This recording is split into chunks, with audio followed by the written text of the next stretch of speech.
Hello, good evening, everyone. Hello, Welcome to good another. evening, guys. Good evening, everyone. Good evening. Welcome to another Unplugged live session.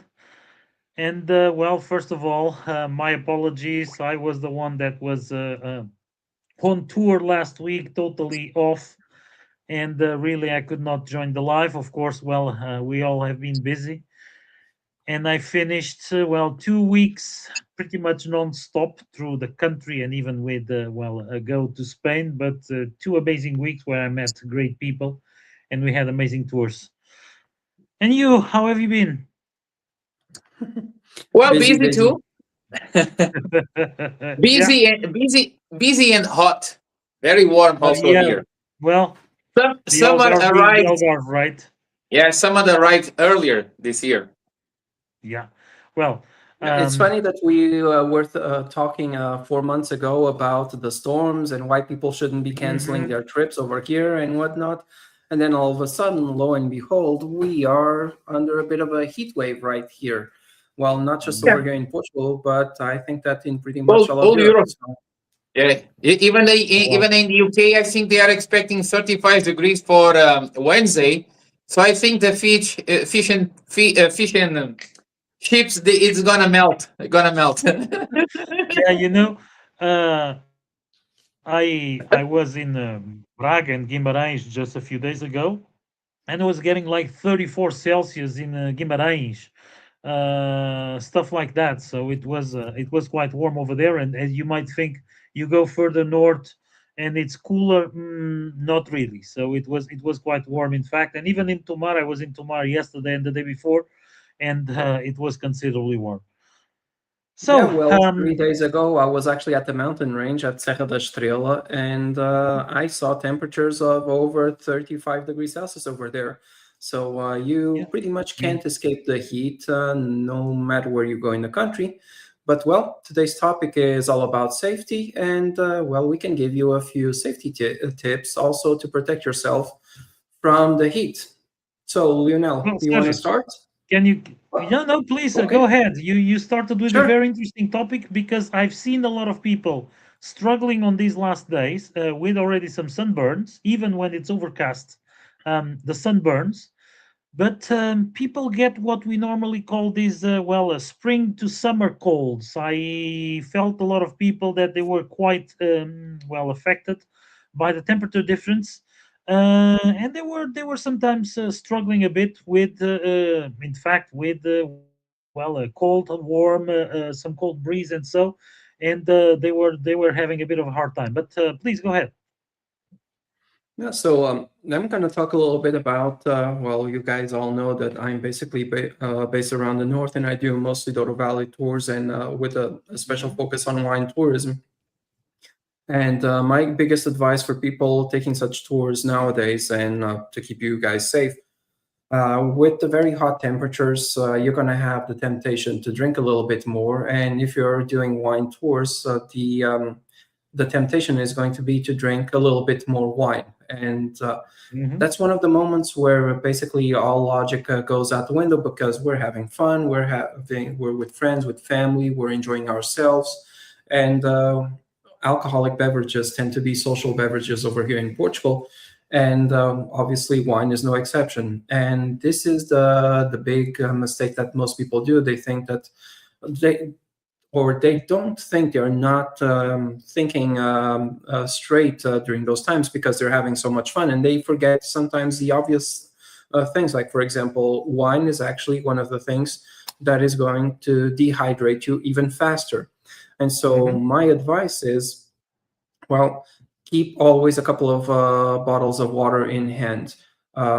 Good companies, good guides. That it's I would say it's pretty much standard throughout the industry nowadays that they will always offer you a complimentary bottle of water. Use it and abuse it, I would say, because you're doing some wine tastings, and one of the worst things that you can do is alcohol is a dehydrating agent, and so you need to rehydrate afterwards. So if you have a little bit of downtime between tastings, for example, one of the things that I always recommend on my tours is whenever you have a little bit of downtime, if you have a bottle of water in your hand, you're more likely to drink that water rather than drinking wine or drinking something else. And this is going to be a huge role in how you're going to enjoy basically the rest of your day. Even today, I was out on a tour and I was talking about these things with the guests that I was hosting. And we wrapped up the first tasting of the day. We went down to Pinhão for the cruise. And I told them, make sure that you always keep a bottle of water in your hands. You have yours. I can provide you with some extra in case you need some extra water throughout the day. Don't be shy about asking me for the water. But during the boat, while you're sitting on the boat, those 40 minutes, one thing that you're going to do quite frequently is that you're going to be sitting on the boat admiring the landscape. And so you are, I don't know how many times, I have never run a statistic on that, but you're going to be far more likely, that's pretty much guaranteed, to just reach out for the bottle and take a sip here and there. By the time that the 40-minute cruise is done, you guys will probably have consumed half a liter or more of water, and that is going to be very important. So, Lionel, you were mentioning also about the sunburns, even with overcast weather, and that is entirely true, because the UV rays, which are the ones that will penetrate the clouds, well, those ones, they do penetrate the clouds, and they still reach down to us, to our skin, when we're just walking around the cities, in the countryside. And I see that Gabriel is already following my advice of keeping hydrated. Exactly. Cheers. Yeah. They water, not wine. It's a bit of a tea tool also to for the hydration. Yeah. Yep. So before going out on a tour, even before leaving the hotel, your accommodation, your Airbnb, apply some sunscreen. That is going to be invaluable for the coming days, because the sunscreen takes it's kind of like a medication. It takes a little while, between 30 to 45 minutes to make an effect. And the biggest mistake that you can do is apply sunscreen right at noon, because you're still going to be exposed to the sunlight for half an hour, 45 minutes, or even longer. And the sunscreen will not be making an effect before being absorbed by the skin. So that is another mistake that I see very frequently. People who just take their sunscreen and just apply it while they are on tour, without realizing that, yeah, it's going to take a little bit while for the sunscreen to have an effect and to create that protective barrier from the UV rays. A lot of people apply it in their arms, their legs, the back, etc. But don't forget about nose, skin, your ears, and also your feet, because those are the things that are very easy to neglect, to forget about when you're out and about. And these are going to be the things, more often than not, that are going to be exposed throughout the rest of the day. So rehydration, staying inside during the warmest hours when you're having lunch. If the place is not shaded or if it's not cool, don't be afraid to move indoors, because most of the places we're going to nowadays for lunch and whatnot, they have AC system, and that's a good opportunity to cool down a little bit during the warmest hours of the day. And for me, I would say that these are pretty much the biggest pieces of advice. At the Douro Valley, one little caveat about the microclimate of the valley: the further down you are at the valley, the warmer it will be. So if you want to escape the heat, try to reach the altitude, go up to the top of the hills, do some viewpoints, some lookouts, and that is one of the best places that you can be during some hot hours, provided that there is some shade over there. So yeah, right now it's basically about the in terms of safety while touring, especially with the heat wave. And I know that there are other topics of safety that we can talk about, and I know you guys are going to touch base on those. But weather-wise, these are the main things: stay cool, stay hydrated, hats, sunscreen, AC during the warmest hours, and everyone knows over here that we are not particularly fond of, throughout the history, we are not particularly fond of Spanish people, but they do have a good thing, which is they do a siesta. So That's actually something, a habit that I'll admit I'm a little bit jealous, and I think that we should implement it over here in Portugal as well. So I, taking a quick nap I've been just after implementing. lunch. There Every you day go. I have a rest day. I don't know. It's very close to Seville, very close to Spain. I've been, and it's good. Just taking a nap instead of drinking one more coffee. It really helps to Yeah, to taking a to power nap during the yeah, power nap. on a room, shaded place, just relaxing and just doing some people watching, for example, from a safe place. That's going to be more than enough because if you're putting a lot of steps and a lot of activity during the hottest part of day, well, the weather is not going to cooperate with you to help you dissipate the heat. And as a biologist, let me give you also a piece of advice regarding the safety, some warning signs that your body will be, well, not screaming, but a couple of hints. Don't worry when you're sweating a lot. That's actually a good thing because the Yeah. sweat is going to help cool you down. You should actually be concerned when it's too hot and you stop sweating because that's the moment Hmm. when you're going to start getting some heat stroke and some dehydration. So at that moment, just don't drink like 2 or 3 gallons of water to rehydrate yourself.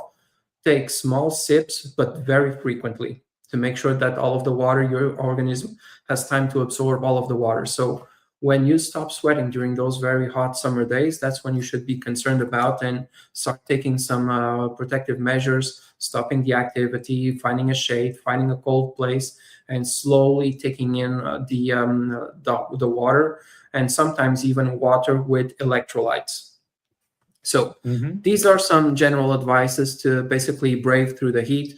If you're doing a more, let's say, a tour with a van or the car or something where there's very little walking involved, that's a little bit easier on you. If you're doing walking tours, well, make sure that you take plenty of water with you and ask about opportunities to purchase extra bottles or to refill your water bottles. So that is my take. Safety for warm days. What about you guys? Lionel. Well, I can take on that, and I'm just gonna add to something that you just said about the water.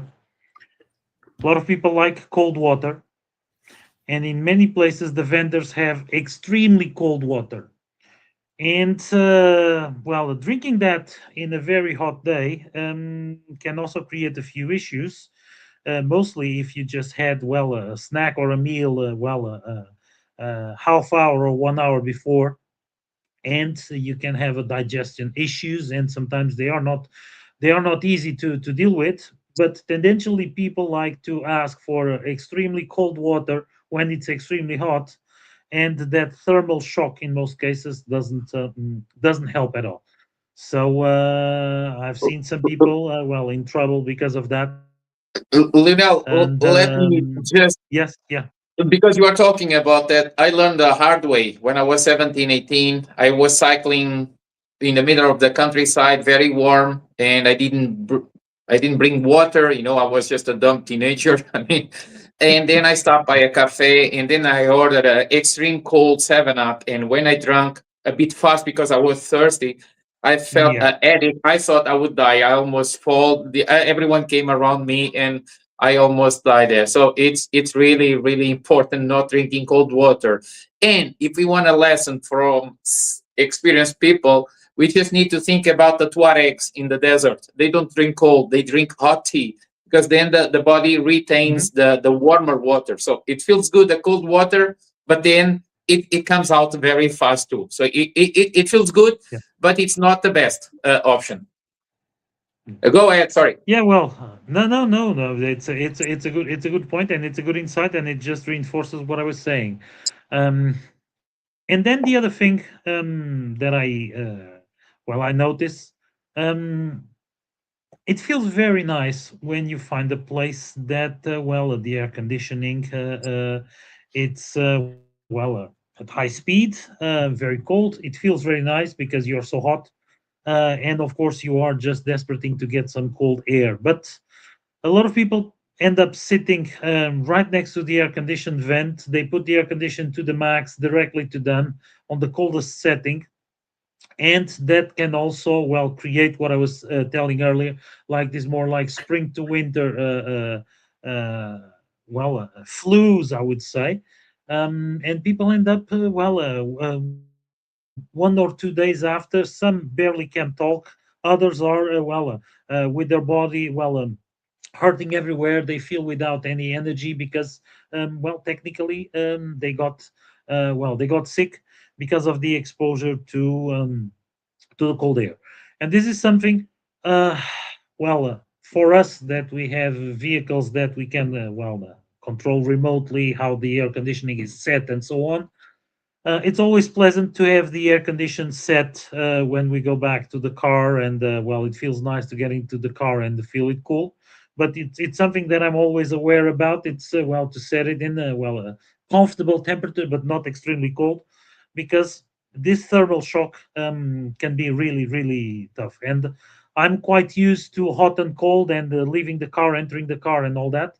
But sometimes, we need to be aware that the thermal difference on our body doesn't help much.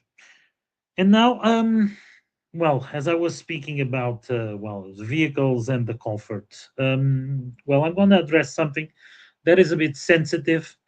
But as I mentioned earlier, I was 2 weeks pretty much on the road, north to south, even to Spain. So I had the opportunity to see a lot of things happening, and a lot of safety issues. And I know that it is very comfortable now to rent a car to drive around, and there's nothing wrong about that. But as someone who has been renting vehicles as well, very recently, I rented a few on the last few weeks. um, I just see that, from the rental agencies, they don't even care to provide, good information for people that rent the cars. And many people come from countries where, or they drive on the different side of the road, or they have different traffic rules, or people really don't know the European signs. And for your safety, I would really recommend to, before renting a car, to inquire about some of the basic rules, or at least try to learn some of the basic rules, how to drive in here. These are different safety things. But the other day at the roundabout at the airport in Lisbon, na Rotunda do Relógio, so near the airport, I was almost run over by someone that was crossing from the left lane directly to the exit. And as you know, that roundabout has several lanes. Yep. And pretty much probably that person just had picked up the car on the airport because it has a rental sticker, and was not really aware on how to deal with a roundabout, or kind of Google told, Google or Waze or whatever, turned right, and you just turned the steering wheel to the right. That is a thing. Then people stopping on intersections trying to look for directions because they are trying to read the signs, and they stop in the middle of intersections, and almost got rear-ended a few times. A few people almost got rear-ended because of that. I've seen that happening as well. um, Driving on the central lane on the highways, a lot of people don't know, but it's a 300 euros fine at least. But people still keep doing that. And even if sometimes you kind of try to call their attention, for them, you're the one that is being annoying, because for them, they are doing the right thing. So, yes, unfortunately, it seems like now, we have plenty of people driving around totally disregarding the road rules, totally disregarding some of the safety rules, but also disregarding the basic things. Okay, and the basic things, people are so uh, well uh, upset, I would say, to try to find where they're going, and they are, in most cases, they are totally lost. um, and they end up putting a lot of other road users in danger. So it's something that I've been seeing getting more and more frequent, getting more and more common, and it's been I've been noticing that because this month, Yeah, yeah, sure. I've done thousands of kilometers north to south, and I've seen that happening. Now I'm going to touch also about the vehicles, about parking, and about parking the rental cars. A lot of people find the parking spot, and they think that's it. We found the spot. Well, the signage It's very clear in most cases, but for a lot of people, it's not clear at all because, unfortunately, um, for our parking rules, we have a lot of little signs with exceptions and such. And tendentially, people try to find a spot wherever they can.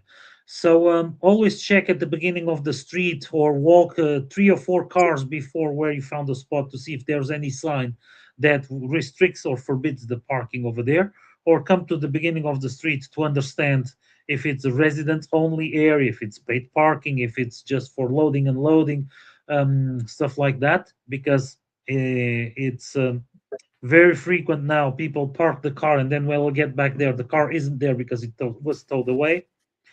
But then we also need to address the creative parking in areas that are unpaved, or beach parkings, or places in the field or whatever. What a lot of people don't realize, in modern vehicles with particle emission filters or catalytic converters, sometimes the exhaust pipe is at 4, 5, or 600 degrees Celsius, because the car might have been stopped in between one of those regeneration cycles. If you park the car over a place that has grass, dry grass, or with some leaves or whatever, it's kind of easy to start burning something under the car. Unfortunately, the vehicles nowadays get to such high temperatures that people are not aware, and it's fairly easy to have issues if you drop the car parked in an area that has a dry grass or hay or whatever. And unfortunate things do happen. Okay, I've been seeing, unfortunately, along the roads also some issues with cars on the shoulders. Um, but this is another advice. If you just came from a long drive and you're searching for a parking spot, avoid parking in an area with dry organic matter, with grass, with hay, with whatever, because or some leaves, because the temperature of the exhaust pipes can be very, very high. This is something that most people end up forgetting. As someone that drives EVs, it's not a problem, but it's something that we need always to call attention to people for that. And this was just my little take. Gabriel, we you have a few minutes, and speaking about safety, unfortunately, it seems like you have once again Yeah. a lot of concerns to talk about in the Algarve. Yes, definitely. And I'm just going to take where you are because, of course, we all remember that 3, 4 weeks ago, the minister for the internal affairs, he said something Hmm. like, "We're going to have a very hard summer," and this is common sense. We had lots of rain, so we have more grass than in the previous years, and the grass is big, and now it's getting dry, so it's like fuel, it's like gasoline. Hmm. So Hmm. the minimum ignition is going to start a fire. So 5, 6 days ago, we had a fire, fortunately not too big, close to Faro, close to the airport, Ludo Park, not so far from the national under 25. And fortunately, we only had some cars burned. So some 5 cars of some rent a car. They don't have enough room by the parking lots they own close to the airport, and they have this brilliant idea to park the cars somewhere close to the grass and the countryside, Hmm. and then they were hit. Fortunately, it was just 5 cars, and a big company, it's not a big problem for them. But imagine if this happens with the car you are hiring. So my advice is, and I've been seeing this more and more this year, is even more important to acknowledge this, which is don't leave your cars in any place. I remember last year going to Marina Beach, it's very popular. The parking lot is small. People they can't park, and then they fit the car in places that I don't even know how they discover the place. They go under the trees, they go through the grass, and they just leave the car wherever they in some back roads with gravel too. So first, let's say, first danger. If you leave the car in some back roads with gravel, without asphalt, you leave the car there. When other cars they are passing to close to your car, they gonna kick the gravel, and almost for sure the gravel it's gonna hit your car, and then you're gonna have trouble problems, because the rental cars, if they see a scratch, even if they don't see the scratch, Oh they're yeah. gonna put you in trouble, right? So this is one. The other one, this is very important, and I hope, because sometimes we talk about this, we address these topics, and sometimes some people they tell, oh, you are very negative, oh, you are not optimistical, oh, you are very, no, I mean, we've been We see seeing we this. see these things every day, I unfortunately. mean, sometimes it's just under our eyes. And so that's why we keep talking about this. A few days ago, there was it was a Trojan or something. And some people, they don't like when we address these kind of topics. They are not popular. Why we don't talk about how beautiful Benagil is instead of talking about safety, right? But this is our core, it's our mindset. And we like to tell people what is the harsh truth, because that's what we feel. And then, well, I just talked about the Benagil, and 3 4 days ago, one boat turned around there. So the Mhm. authorities they closed. It was no chance to go out. Most people they didn't go out, of course, because most operators, we have to admit, Let me they let me follow the just rules. let me just ask one thing. I read So somewhere that they had closed the access to it until nearly the end of this week. I mean, I will say something, but it's not popular, because what happens sometimes is, we are locals, we have friends everywhere. And when we say, if I say, don't go, I'm gonna harm many people. So I'm not gonna say Mhm. this. I think we all should be aware about our actions. And honestly, when we travel to any country, I've been to Brazil, I went to some mango, no, the trees in the water, not mango. Oh, I forgot the name. Mangroves. Sorry? Mangroves. Yeah, exactly. So then I remember going there, and then I remember, Gabriel, keep in mind, you are not in the Algarve. You don't even know if there's alligators or snakes or whatever here. But I was enjoying so much. Oh, I got to do this. I'm going to take some photos, and then I'm going to send to my friends. So what happens is sometimes when we are traveling, we have this will to see these beautiful places we've been seeing all our life, that we can't even acknowledge, or we can even accept that, well, I can't go there today, but I came from Vancouver and now I can't go there. I mean, so people, they are a bit pushy to some. And then the operators, of course, they don't want to lose business. 12 people in a boat, 35, 40 euros per person. Well, it's very easy to understand that it's a good business. So once again, what happened? The someone, I heard this, I'm not sure if it's 100% accurate, but what I heard was that someone hired a boat, and then they sailed there. 12 people, the boat turned around. And even without checking the authorities, the news, whatever, even from here, well, not now, at night, even from here, I can see when the ocean is choppy. So no way it was possible to go there. So someone had this brilliant idea to think that the Benagil cave is like Disney. Okay, I came to Disney, and now they are telling me that I can't go to the roller coaster. I'm going anyway.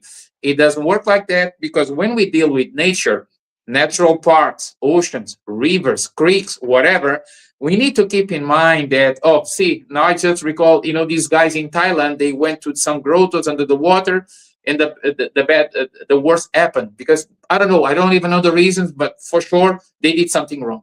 So it's very important to understand that, traveling is amazing. Visiting all these great spots, I don't know, the Grand Canyon, Everest, it's all amazing, but we need to understand that our life is even more important. So my advice is, I'm not going to say people don't do boat trips or whatever. No, I also do boat trips. But if the ocean is not flat, don't go. Oh, but we have a bigger boat. We can go there. And people, they accept. Even if you don't go close to the caves or whatever, it's going to be choppy. So you will not enjoy. So the caves, it's something that it needs to be the perfect weather to go there. And even so, the risk is there because the rock hazard can happen at any time. We had recently, these days, I think 2 nights ago, 3, 4 nights ago, we had two small tremors, some small quakes. We live in an area that we have lots of small quakes. So the erosion is constant. And then we have the ocean, and then we have the winds, and then we have the storms. Even now, we are having this, we can call already this is a heat wave because it's going to last for over 10 days. So it's eating us. So the winds are coming from, we call Ventus de Levante because the wind is coming from Gibraltar, from the sunrise side. So we are having these winds. In the long term, this is good because the ocean is going to warm up and then it feels good. It's warm. People can enjoy the beach. I mean, it was very warm today in Faro and Tavira, extremely hot, like 31, 32 degrees, so 90s Fahrenheit. So, and when we have this ocean, even in summer, with these waves and these currents coming from south east, the ocean is danger. So, what is usually a very nice ocean for babies, for people with 8 years old, still the ocean. So some days it's not safe. So when we see a yellow flag, let alone the red one, or even if you don't have lifeguards close to you, if you see the ocean a bit choppy, don't go. We've been losing lots of people here, locals, tourists, teenagers, elders, because the ocean, it's very tricky. I mean, I swim quite well. Most people, they swim quite well. And then sometimes some surfer, someone with lots of skills, and they Mhm. died there. So it's the ocean. So be careful, be cautious. Nothing worth losing your life. So you can enjoy the caves, you can enjoy, but if it's not okay, just walk from above, just see from above. The cliffs are amazing from the top too. I mean, it's this is my best advice. So in general, this year, be careful not parking in places where you can get like you said, Lionel, could be some ignition or something. Don't park in places without asphalt full of gravel because the other cars are gonna hit your car. And also don't go to the ocean just because of the bucket list and I gotta go to Benagil or whatever. It doesn't worth the risk. And well, this is just a few topics. Of course, there would be more to talk about it, about driving. Be aware about the roundabouts. When we have a solid lane in Portugal, I can guarantee you it's the same that when you have a solid lane in the US, Canada, whatever. So if you don't cross the solid lanes there, don't do it here. Even today, I saw this, and the police, they are coming after them. And sometimes this happens. The police, they just gave them a warning, and then they made them going the right way. If it was me, I would get a fine, right? I would definitely. But the thing is, don't be pushy. Google Maps is not your master. You need to see the signs. Mhm. A solid line is way more important than turn left, turn left. No, don't turn left because sometimes there are mistakes. So don't rely too much on technology because, again, if something happens, you can't sue Google Maps for sure. Because if you do something wrong and you get hurt or you kill someone, then you are in trouble. Well, in the Well, meantime, we are about to finish, right? yeah, Okay, guys. So let me just pick up on what you just said. go Once ahead. again, well, as I mentioned, I was quite a lot on the road, and a few days ago in Sintra, there was a gentleman insisting, and it was a rental car. I saw the orange sticker in the back, and it was not a cheap rental car. Okay, they for the kind of car he had paid something for it. Um, he was insisting he wanted to go to the Moorish castle, which the road is forbidden. The police officer was telling him, you need to go down and park down there after the bus stop and then get yourself the transportation. And he was insisting and being pushy and a little bit unpleasant, in fact, because I could hear him shouting from inside my car. I was right behind him trying to get into the town. Then he kind of accepts to drive down to the town and stops um, right in the middle of the road before the bus stop kind of with the hazard lights on, trying to figure out where he was going. Then I needed, well, to signal him, sorry, you can't stay there. And he just goes around and parks on the bus stop. And I needed to tell the police officer that were there, sorry, this gentleman is totally lost. Well, it's probably better to try to help him. And I can't stress this out enough. Do not drive your rental car to Sintra. And Sintra is something that I will address well soon again. And most of the places, in fact, they are not rental car friendly because the parking is scarce. People cannot find directions. People get lost.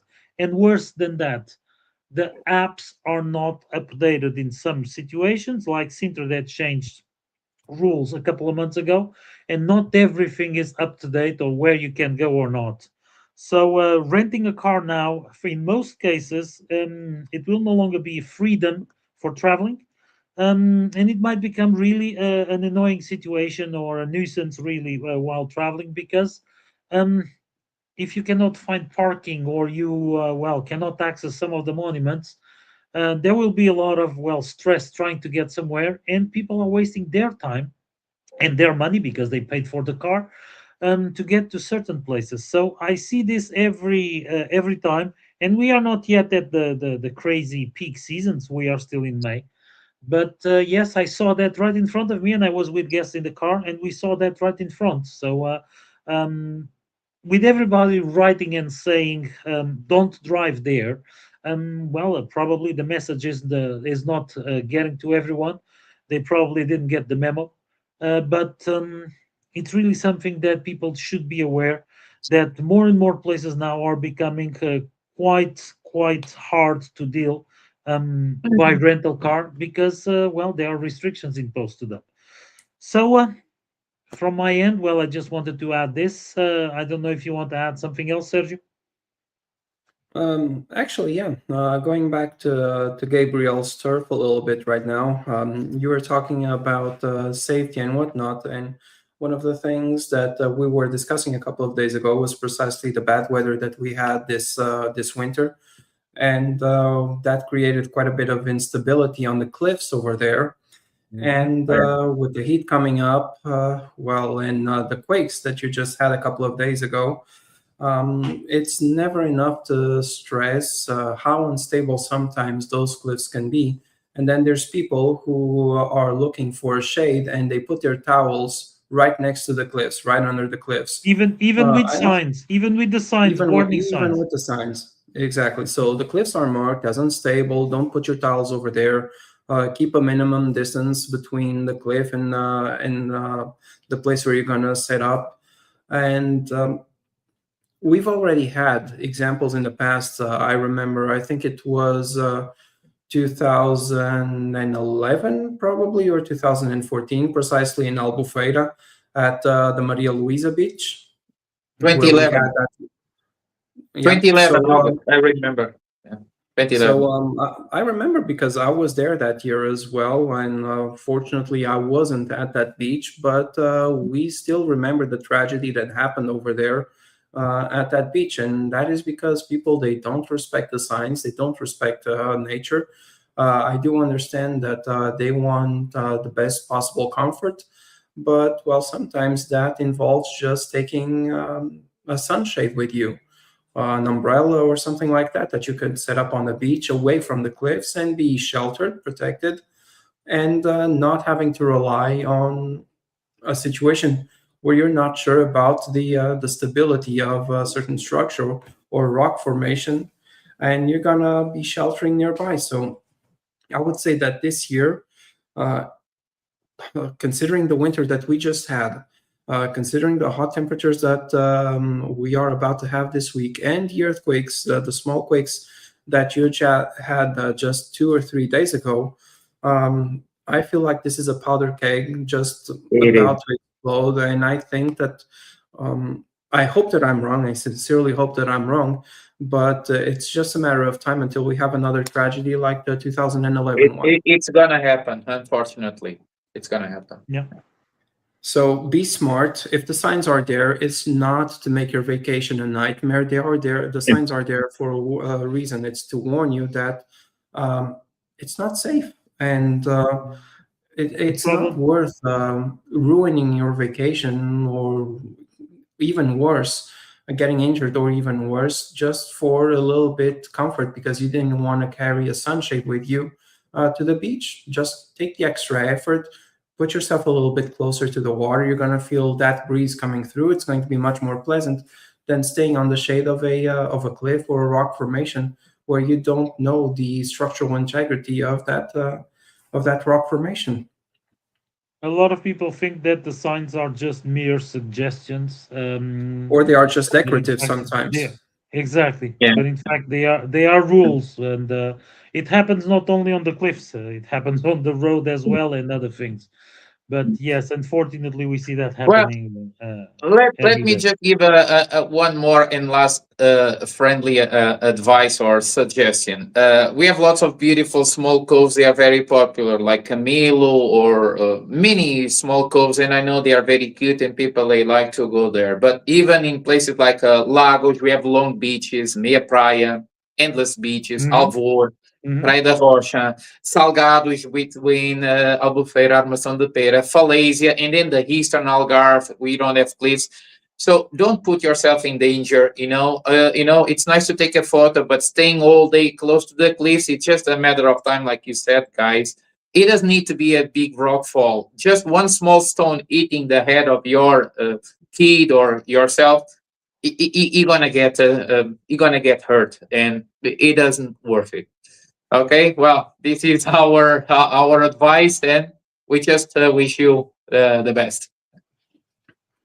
Well, thank you guys again. Well, and everybody, thank you for watching. So we'll be back next week. So, any questions? Feel free to ask. Post on the group, and feel free to share our Facebook lives with your friends as well. If you know someone that is traveling to Portugal, let them know that we are here to help you to have the best experience around. About you guys, Okay. thank you very much, and well, see you. Bye Bye. bye, Thank you. guys. Bye bye, See you next everyone. week. See you Be next week. smart and stay safe. Exactly. Bye.